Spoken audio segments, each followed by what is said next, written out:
મિત્રો સ્વાગત છે આપનું આજના તાજા નવા હવામાન સમાચારમાં વાત કરીએ તો મિત્રો આજે ખાસ નવી આગાહી સામે આવી છે। આગાહીમાં મોટો બદલાવ થયો છે। હવામાન ખાતા તરફથી મિત્રો જે લગાતાર હમણાં આગાહીઓ સામે આવી હતી તેને લઈને 13 સપ્ટેમ્બરથી ગુજરાતમાં મેઘતાંડવ 18 સપ્ટેમ્બર સુધી રહેવાનું હતું। તેને લઈને મિત્રો આગાહીમાં અત્યારે હાલ હમણાં જ મોટો બદલાવ આવ્યો છે। મિત્રો આજે ગુજરાતમાં સવારથી સાંજ સુધી લઈને મિત્રો કેટલો વરસાદ જોવા મળશે તેની માહિતી મેળવીશું। તેની સાથે સાથે 13 સપ્ટેમ્બરથી જ મિત્રો કે એટલે કે આજથી જ ગુજરાતની અંદર નક્ષત્ર બદલાવા જઈ રહ્યું છે। ખાસ મિત્રો અત્યારે પૂર્વ ફાલ્ગુની નક્ષત્રનો હવે અંત આવ્યો છે। આજે છેલ્લો દિવસ છે અને આવતીકાલથી જ મિત્રો હવે ઓતરા ફાલ્ગુની નક્ષત્ર બેસી જશે અને ઓતરા ફાલ્ગુની નક્ષત્રને લઈને એવી લોકવાયકા છે કે ઓતરા વર્ષે તો છોતરા કાઢે। એટલે કે મિત્રો જો આ નક્ષત્રમાં વરસાદ આવ્યો તો મિત્રો છોતરા કાઢે તેવો વરસાદ આપણને પડતો જોવા મળી શકે। અને આ નક્ષત્રને લઈને શું અન્ય લોકવાયકા છે, આ નક્ષત્રને લઈને અંબાલાલ પટેલ દ્વારા નવી આગાહી કરવામાં આવી છે તેના વિશે પણ આપણે માહિતી મિત્રો મેળવવાની છે આજના વિડીયોની અંદર। મિત્રો આ વિડીયો ખૂબ જ કામનો અને ઉપયોગી બનવાનો છે તો વિડીયોને જરૂર અંત સુધી નિહાળતા રહેજો જેથી કરીને આપણે આ દરેક માહિતી અને અપડેટ જે છે તે મિત્રો મળી જાય। તેની સાથે મિત્રો હવે વિડીયોની શરૂઆત કરીએ તો મિત્રો તમે આ વિડીયો કયા ગામથી જોઈ રહ્યા છો અને તમારા ગામમાં અત્યારે તડકો છે કે વરસાદ કોમેન્ટમાં લખીને જણાવી દેજો। વિડીયોની શરૂઆત કરીએ તો મિત્રો સૌથી પહેલા માહિતી મેળવી લે કે ગુજરાત ઉપર અત્યારે ભારત ઉપર ખાસ કરીને કઈ વરસાદની સિસ્ટમો અત્યારે ચાલી રહી છે તેને લઈને જોઈશું કે ગુજરાત ઉપર અત્યારે હાલ કેટલી વરસાદની આગાહી છે આગામી 1-2 દિવસ। તો મિત્રો વાત કરી લઈએ તો જોઈશું કે મિત્રો અગાઉ જે વરસાદની સિસ્ટમ એક્ટિવેટ બની હતી તે અત્યારે જતી રહી છે। ખાસ કરીને મિત્રો અગાઉ આજથી 2 થી 3 દિવસ પહેલા મિત્રો બંગાળની ખાડીની અંદર એક લો પ્રેશર ક્રિએટ થયું હતું જેને લઈને ડીપ ડિપ્રેશન આગળ વધી હતી અને અહીંયા મધ્ય ભારતના વિસ્તારોમાં પહોંચી હતી। ત્યાંથી દરેક લોકોને એવી અપેક્ષા હતી કે આપણું ગુજરાત આવેલું છે તો આ ડીપ ડિપ્રેશન સીધું ગુજરાત ઉપર ત્રાટકશે। 13 સપ્ટેમ્બરથી ગુજરાતમાં 13 થી 18 સપ્ટેમ્બર ભૂકા કાઢશે। પરંતુ મિત્રો આ સિસ્ટમમાં મોટો ઉછલફેર આવી ગયો કારણ કે આ સિસ્ટમ જે મધ્ય ભારતમાં હતી ત્યાંથી ગુજરાત આવવાને બદલે તેણે ઉપરની દિલ્હી તરફની દિશા પકડી લીધી અને ઉત્તર પ્રદેશ, દિલ્હી અને ઉત્તરાખંડ લાગુ વિસ્તારોમાં આ સિસ્ટમ જતી રહી જેને લઈને મિત્રો અત્યારે જોઈ શકો કે દિલ્હીની અંદર અત્યારે હાલ ભારે મેઘગર્જના થઈ રહી છે અને રેડ એલર્ટ સાથે તોફાની વરસાદ શરૂ થઈ ચૂક્યો છે દિલ્હી, અલ્હાબાદ અને ઉત્તર પ્રદેશ, ઉત્તરાખંડ લાગુ વિસ્તારોની અંદર। તે સિસ્ટમ મિત્રો જે છે તે ગુજરાત ઉપર આવવાની હતી તે ડાયરેક્ટ ઉપર દિલ્હી તરફ જતી રહી પરંતુ અત્યારે હાલ બંગાળની ખાડીમાં મોટી હલચલ મચી ગઈ છે જેને લઈને હજુ નવી સિસ્ટમ ગુજરાત ઉપર દસ્તક દેશે। મિત્રો આપ જોઈ શકો કે પહેલી જે સિસ્ટમ અહીંયા બંગાળની ખાડીમાં બની હતી તે ડાયરેક્ટ ઉપર ઉત્તર ગુજરાત, ઉત્તર ભારત તરફ ચાલી ગઈ પરંતુ બીજી નવી સિસ્ટમ મિત્રો યાગી નામના વાવાઝોડાને કારણે અત્યારે બંગાળના ખાડીમાં બની ગઈ છે।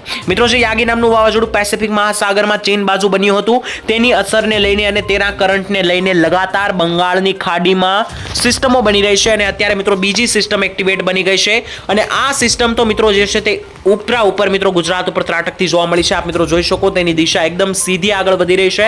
અહીંયા મિત્રો તમે ધ્યાનથી સમજો મિત્રો જોઈ શકો આ અત્યારે આ બંગાળની ખાડીની સિસ્ટમ છે અને આ બાજુ ગુજરાત આવેલું છે તે બાજુ જ મિત્રો જોઈ શકો કે આ સિસ્ટમ આગળ વધી રહી છે। જોઈ શકો મિત્રો 14 તારીખે આ સિસ્ટમ જે છે તે મધ્ય ભારત તરફ આવી જતી જોવા મળી રહી છે। 15 તારીખ આસપાસ મિત્રો તમે જોઈ શકો 16 તારીખ આસપાસ આ સિસ્ટમ મધ્ય ભારત, મધ્ય પ્રદેશ તરફ આવતી જોવા મળી છે અને 19 થી 20 તારીખની આસપાસ મિત્રો ગુજરાતમાં જે છે તે ભારે વરસાદ સાથે વરસાદ ભૂકા કાઢતો આપણને જોવા મળવાનો છે આ નવી સિસ્ટમને કારણે।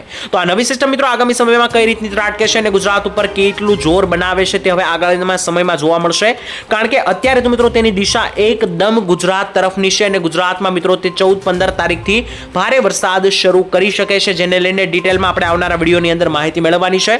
અત્યારે મિત્રો જેટલી આ સિસ્ટમ સ્ટ્રોંગ દેખાઈ રહી છે એટલી જ મિત્રો સ્ટ્રોંગ બની અને ગુજરાત ઉપર આવી ગઈ તો ગુજરાતમાં જે છે તે મિત્રો દક્ષિણ ગુજરાત, મધ્ય ગુજરાત અને ઉત્તર ગુજરાતમાં ભારે વરસાદી સાથે ભૂક્કા કાઢશે અને અત્યારે મિત્રો જે સિસ્ટમ ઉપર દિલ્હી તરફ આગળ જતી રહી છે તેને લઈને પણ ગુજરાતમાં અસરો જોવા મળી રહી છે। આપ મિત્રો અહીંયા જોઈ શકો તો જે સિસ્ટમ મિત્રો જોઈ શકો ઉપર દિલ્હી તરફ જતી રહી છે તેના પણ કેટલાક અવશેષો હજુ ગુજરાત ઉપર દેખાઈ રહ્યા છે જેને લઈને ગુજરાતના દક્ષિણીય ભાગો, ઉત્તરીય ગુજરાત અને મધ્ય ગુજરાતના જે બોર્ડર પાસેના રહેલા વિસ્તારો છે તો આ દરેક વિસ્તારોની અંદર વરસાદનું જોર જે છે તે મિત્રો વધી શકે છે।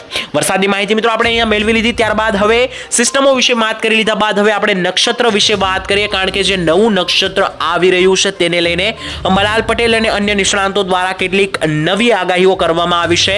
નવી આગાહીઓ નક્ષત્રને આધારે શું છે તેની મિત્રો આપણે માહિતી જે છે મિત્રો હવે આપણે મેળવી લઈએ।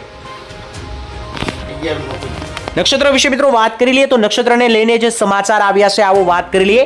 આવનારું મિત્રો જે નવું નક્ષત્ર છે તે 14 સપ્ટેમ્બર થી શરૂ થવા જઈ રહ્યું છે. અમુક ભાગોની અંદર તેને 13 સપ્ટેમ્બર થી પણ ગણવામાં આવ્યું છે. નક્ષત્રનું નામ છે મિત્રો ઓત્રા ફાલ્ગુની નક્ષત્ર.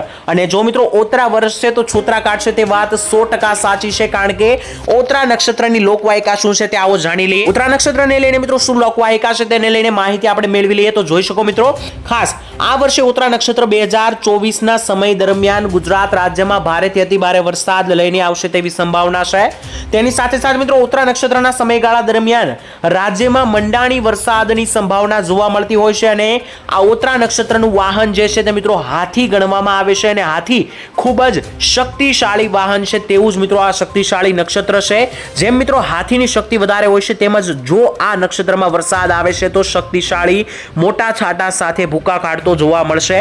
તેની સાથે મિત્રો અંબાલાલ પટેલની નવી નક્કોર આગાહી સપ્ટેમ્બરમાં ઉપરી સિસ્ટમો સક્રિય થઈ તેને લઈને આગાહી આવી છે. સપ્ટેમ્બરમાં મિત્રો મોટે ભાગે બંગાળની ખાડીમાં લો પ્રેશર બનતું હોય છે અને આ વખતે પણ બન્યું છે. દર વખતે મિત્રો જ્યારે ઉત્તરા નક્ષત્ર આવે છે ત્યારે બંગાળની ખાડી સક્રિય થતી હોય છે અને આ વખતે પણ મિત્રો આ ઉત્તરા નક્ષત્રની અંદર બંગાળની ખાડીમાં એક પછી એક દરેક સિસ્ટમો દસ્તક દઈ રહી છે, જેને લઈને હવે બંગાળની ખાડીથી સીધું જ જે છે તે મિત્રો વરસાદનું લો પ્રેશર અને ડીપ ડિપ્રેશન ગુજરાત ઉપર ત્રાટકી રહ્યું છે.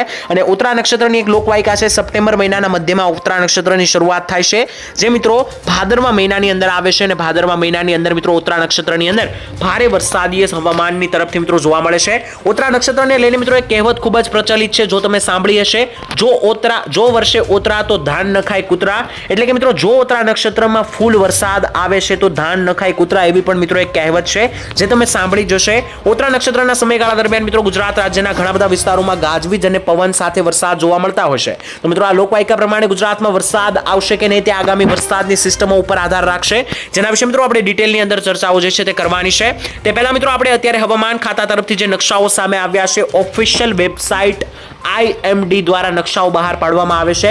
આ નકશાઓ શું સૂચવે છે તેની પણ મિત્રો આપણે હવે માહિતી મેળવી લઈએ. તો મિત્રો સૌથી પહેલા તો તમે જોઈ શકો આ નકશો જે છે તે સમગ્ર ભારતનો છે. અને અત્યારે મિત્રો જે બંગાળની ખાડીમાં લો પ્રેશર બન્યું હતું ને તે આગળ ઉત્તરીય ભારત તરફ આગળ વધ્યું હતું, તેની અસરને પગલે જોઈ શકો મિત્રો મધ્યપ્રદેશ, દિલ્હીના વિસ્તારો અને ઉત્તરાખંડની અંદર જે છે તે રેડ એલર્ટ જાહેર કરી દેવામાં આવ્યું છે ભારે વરસાદને લઈને. તેની સાથે સાથે મિત્રો ગુજરાતના પાડોશી રાજ્યો જેમ કે મધ્યપ્રદેશમાં તો રેડ એલર્ટ છે અને રાજસ્થાનની અંદર ઓરેન્જ એલર્ટ બહાર પાડી દેવામાં આવ્યું છે, જેની સીધી અસર ગુજરાત ઉપર જોવા મળશે. કારણ કે મિત્રો તમે જોઈ શકો કે આ આપણી ગુજરાતની બોર્ડર છે અને બોર્ડર પાસે જ મિત્રો તમે જોઈ શકો આ રેડ એલર્ટ છે. તો રેડ એલર્ટને કારણે અહીં બોર્ડર પર આવેલા વિસ્તારો મધ્ય ગુજરાતની અંદર જે આવેલા છે ત્યાં વધારે અસર જોવા મળશે. ગુજરાતમાં કયા જિલ્લામાં કયા ગામમાં કેટલી અસર જોવા મળશે ત્યાં વિડીયોમાં આપણે આગળ વાત કરીશું, તો વિડીયોને અંત સુધી જરૂર જોતા રહેજો. તેની સિવાય મિત્રો આપણે વાત કરીએ તો અહીંયા ગુજરાતનો આ નકશો બહાર પાડવામાં આવ્યો છે IMD દ્વારા. મિત્રો ખાસ તમે જોઈ શકો આ 13 તારીખનો નકશો છે, આ 14 અને આ 15 તારીખનો નકશો છે, જેમાં મિત્રો તમે 13 તારીખના નકશા ઉપર ફોકસ કરીને જુઓ તો મિત્રો ખાસ જોઈ શકો 13 તારીખે દક્ષિણ ગુજરાત, મધ્ય ગુજરાત અને ઉત્તરીય ગુજરાતના ભાગોમાં ભારે વરસાદનું જોર છે, જ્યારે સૌરાષ્ટ્ર અને કચ્છમાં હળવા વરસાદ જોવા મળી શકે. ત્યારબાદ મિત્રો તમે જોઈ શકો આ 13 તારીખનો નકશો છે, તો 13 તારીખની અંદર મિત્રો માહિતી મેળવી લઈએ. તો ખાસ 13 તારીખની માહિતી આપણે મેળવી તો 14 તારીખ વિશે જોઈ લઈએ. તો મિત્રો 14 તારીખની અંદર અહીંયા તમે જોઈ શકો કે સમગ્ર ગુજરાતમાં મધ્યમ વરસાદની આગાહી છે. ત્યારબાદ 15 તારીખે પણ સમગ્ર ગુજરાતમાં મધ્યમ કેટેગરીનો વરસાદ જે છે તે મિત્રો જોવા મળશે તેવું અહીંયા જે છે તે મિત્રો જોવા મળી રહ્યું છે. ત્યારબાદ મિત્રો હવે આપણે ગુજરાત વિશે માહિતી મેળવી લઈએ કે આજે ગુજરાતમાં 24 કલાક કયા વિસ્તારોની અંદર કેટલો વરસાદ ખાબકવાનો છે. વરસાદ મિત્રો વાદળોના આધારે આપણે માહિતી મેળવી લઈએ કે આજે ગુજરાત ઉપર વરસાદનું જોર જે છે તે મિત્રો કેટલું જોવા મળશે, તેની સાથે સાથે કયા વિસ્તારોમાં ભારે વરસાદ જોવા મળશે. આ દરેક માહિતી જે છે તે મિત્રો આપણે એક પછી એક હવે જે છે તે મિત્રો મેળવી લેવાની છે. અહીંયા તમે જોઈ શકો કે ગુજરાતના દક્ષિણ ગુજરાતના ભાગો, તેની સાથે મધ્ય ગુજરાત અને સૌરાષ્ટ્રના દક્ષિણીય ભાગોની અંદર ભારે વરસાદની આગાહી છે, મધ્યમથી ભારે વરસાદ જોવા મળી શકે. હાલ મિત્રો અત્યારે પરેશભાઈ ગોસ્વામીની એવી આગાહી છે કે આગામી ગુજરાતની અંદર આગામી 2 થી 3 દિવસ કોઈ ખાસ નવી વરસાદની સિસ્ટમ ગુજરાત ઉપર એક્ટિવેટ નથી, પરંતુ છૂટા છવાયા ભેજને કારણે અને અત્યારે વાદળોને કારણે જે છે તે વરસાદ બની શકે. બાકી મિત્રો આ બંગાળની ખાડીની સિસ્ટમ જે છે તે ગુજરાત તરફ ધીમે ધીમે આગળ વધશે અને આગામી 2-3 દિવસ બાદ ગુજરાતની બોર્ડર પાસે આવી જશે. ત્યારબાદ પ્રોપર નવી વરસાદની સિસ્ટમ એક્ટિવેટ થશે, તેને લઈને ગુજરાતમાં આગળના સમયમાં વરસાદ જે છે મિત્રો જોવા આપણને મળવાનો છે.